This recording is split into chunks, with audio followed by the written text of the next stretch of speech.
Hey guys, welcome back to my channel. My name's Emily and today I have a fun little video that I've seen going around BookTube lately, and that is if I could only keep 10 books, and this was created by Amy Myers. I'll try to remember to leave her link down below.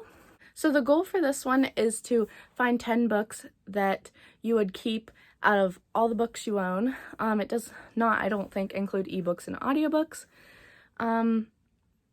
I do have to say that I think a good portion of these are like series. I would keep series. There's no way you could ask me to keep just 10 books and not keep a whole entire series, so I'm just gonna do my own little twist on it. I do have 11 books. One's an honorable mention in case something happens to like one of my other ones before I can like keep it. I'll put that one in for it. And that one is The Host. I do have the original cover before the movie one, and that's probably the one I would keep. But I picked this one because I absolutely love the movie. I watched the movie before I read this, but that already had me like falling in love with it, the story and the characters and just like the atmosphere of it. And so when I read the book, I listened to it on audiobook, but I followed along. I just absolutely fell in love with it. I know that Stephenie Meyers is kind of cheesy writing. You know, we all know Twilight, which sneak peek, that's also on this list.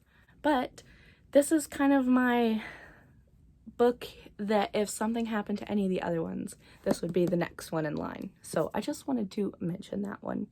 Oh, I also want to say that these are in no particular order after that one. I love all these pretty equally. Maybe some a little more than others, but I did not put them in any kind of order. So we're just rolling with it. Coming at number 10, I want to mention Under a Painted Sky by Stacey Lee. I read this, was it last year? No, the year before that, and I read it like 4 times in a row. I absolutely loved this. The characters were great. I loved Andy and Sam. I loved the journey they took with these 3 boys, and it kind of turned into this found friendship and some love a little bit. And then it just talked about like, you know, how things were looked at like with people's race and heritage and stuff back then, and also how women were under men a little bit back in those days. And I don't know what it is. This has such good writing. I love the audiobook for this too.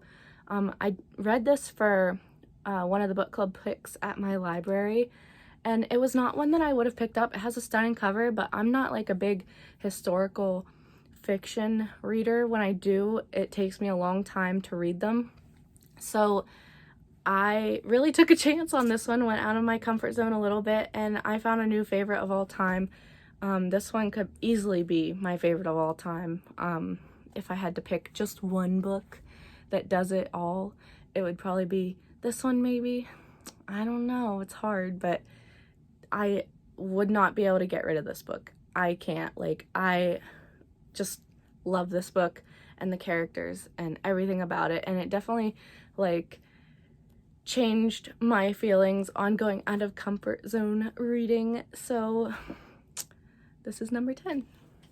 Moving in with number 9, I'm going with Rebel of the Sands by Alan Hamilton. Now, this first book wasn't my favorite. I loved the second and third book. But the reason this is on here is because this is the first time I read a Jinn story that I absolutely loved. I read Forbidden by Jessica Corey, which is like an Aladdin retelling gender bent thing, and it was really good. But when I got to this one, I knew that anything Jinn was gonna definitely come to me to read because I can't get enough, and I just want to find something else similar, not super similar to this, but close enough that I will fall in love with it too. And the covers of these are stunning. Like, the original ones are stunning, and then the newer ones they have are also stunning, so I can go either way. But that is why this is on this list. Did I mention that anytime there's like a series, so like for this one, it's the whole series that I would keep. I ain't getting rid of the rest of a series. You can't make me. I cannot. This tag, I contemplated not doing this just for this reason, because I can't follow the rules.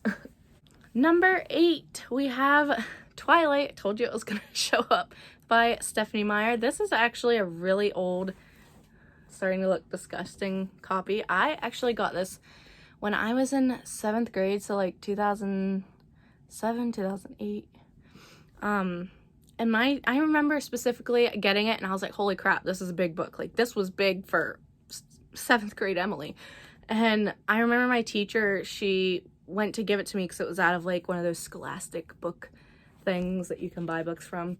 And she came up to me and asked if sometimes she could borrow it because she thought it sounded so good. And I was like, oh yeah, you know, I'm looking at it like, oh yeah, I'm not gonna read that one anytime soon. And then when I went into 9th grade, it was starting to get a little more hype, and I realized, I was like, I have that book. I never got rid of it. I held on to it because, you know, it was, I think, one of the first times I really was interested in a book, but it was still really daunting because of how big it is. Now I read books bigger than this, but I read this in 9th grade and I just binged the entire series. That was the first time I really read a series to completion.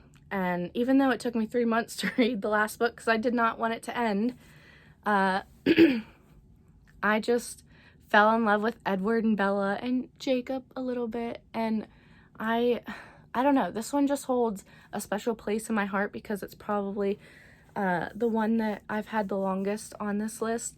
And it was at such a interesting time in my life. I was moving from middle school to high school, and I don't know, I just absolutely love this, and I couldn't not have the series with me.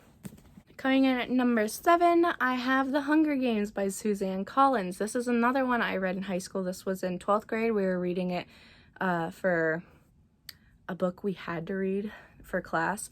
And I mean, looking at it, you're like, it's not really what you want to read in class. But I remember we like looked at all the synopses of all of them. Like, she had a pile on the desk and she said, look through them and pick out like your top 4 that you would read.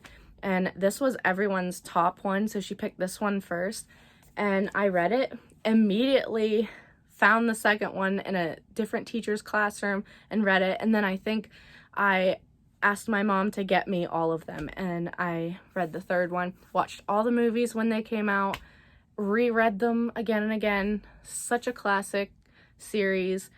And I just love Katniss and Gale and Peeta and Rue and all of them, and Prim, and so good. Like, when I think of nostalgia, this one and Twilight are the ones I go to because they are the ones that I read and completed.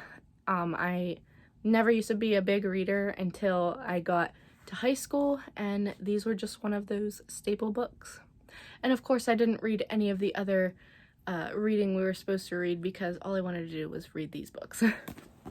Number 6 is Sky in the Deep by Adrienne Young. I absolutely love Norse mythology and Vikings. I love the Viking TV show.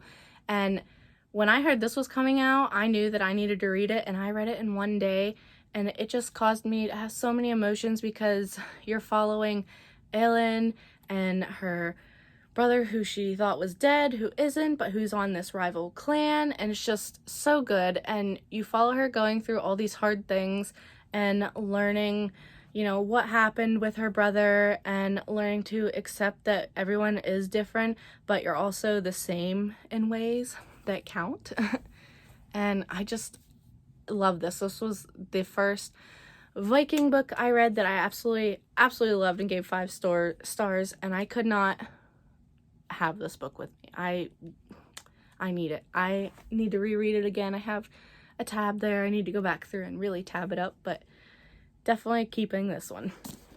Number 5, I have Punk 57 by Penelope Douglas. It was really hard. I was going through all my physical books, and I kept having to tell myself, just physical, like, because some books that I really love I only have on ebook right now, and I was like, it's okay, we could still keep the ebook ones. And I was like, okay, you know what, we're just gonna go with it then. So I picked Punk 57 by Penelope Douglas. This follows Misha and Ryan, and they are pen pals until something happens to Misha in his life, and he kind of blames Ryan for it, and they stop talking, even though Ryan keeps trying to get a hold of him, and he just doesn't write back. And then stuff ensues, and I don't know what it is. The first time I read this, I gave it 4 stars because I don't think I was like in the mood for this. And when I reread it, I just fell in love with it, and I gave it 5 stars. And I know I do have this on ebook and audiobook, but this is just one book that if I put it with all the other romance books that I own that I couldn't live without, this one is a standalone, which is another reason why it made onto this list. But I just could not have this in my possession to read whenever I wanted. Number 4, I have A Court of Thorns and Roses by Sarah J. Maas. If I could fit all of her series on here, I would. I mean, can we just say that all of her books fall under this? Because I don't think I could get rid of any of them. They're all back here.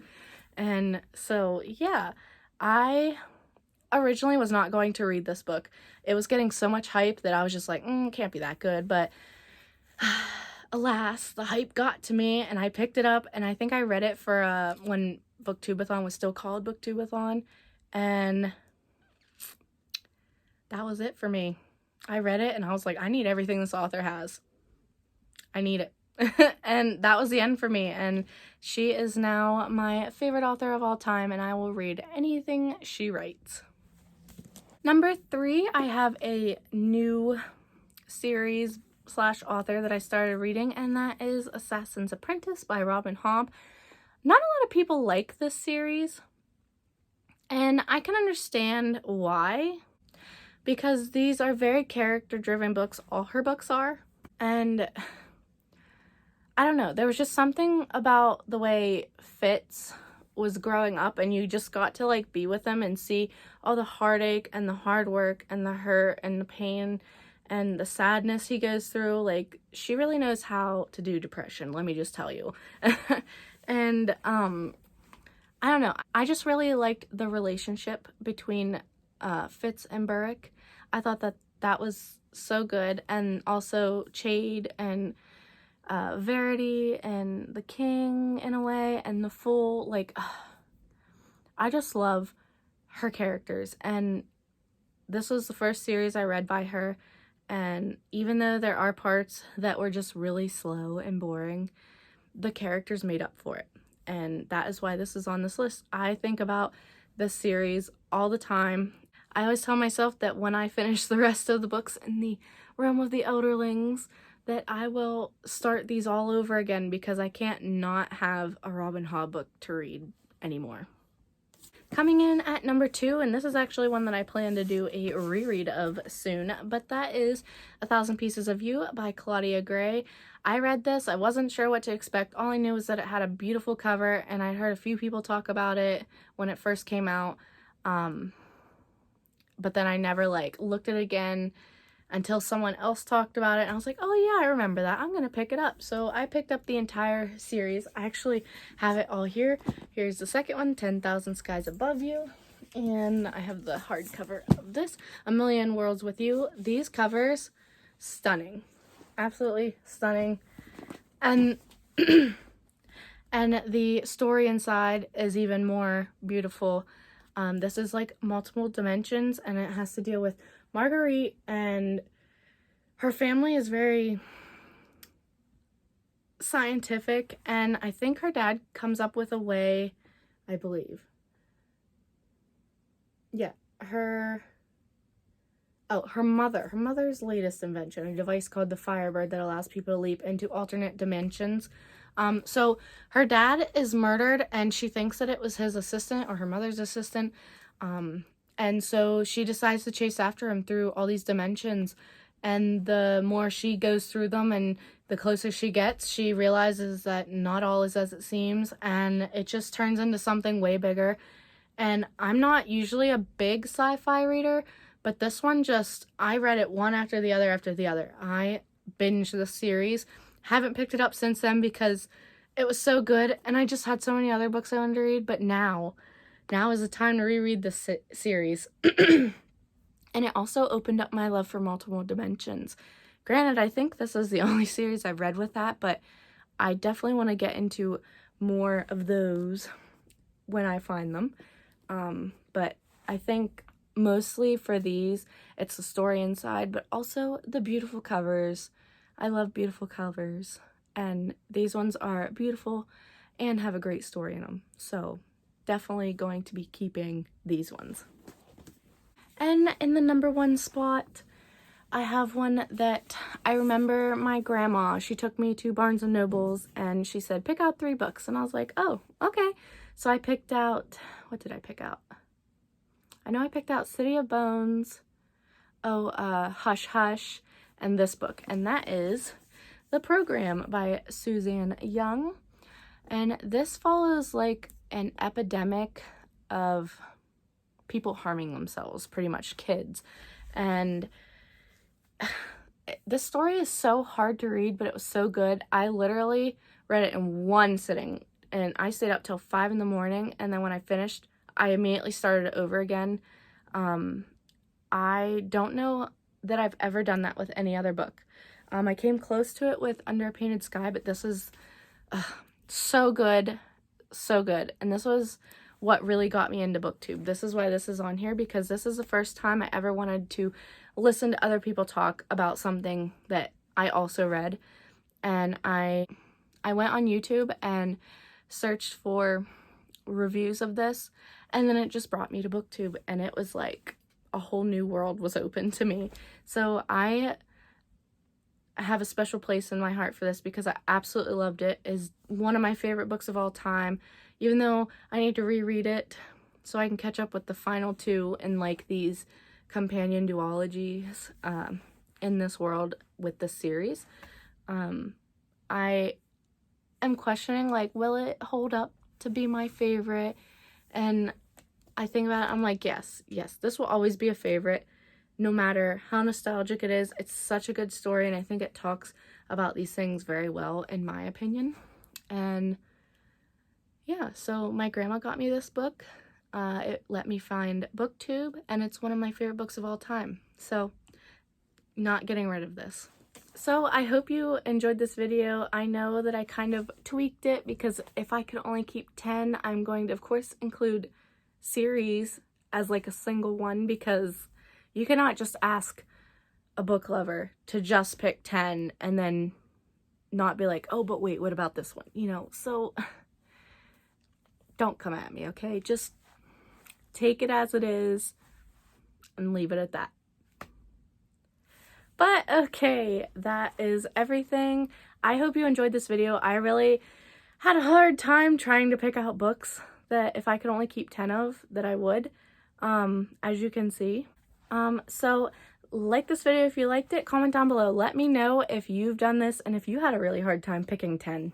And subscribe if you want to. I would greatly appreciate it. And until my next video, I will see you guys soon. Bye!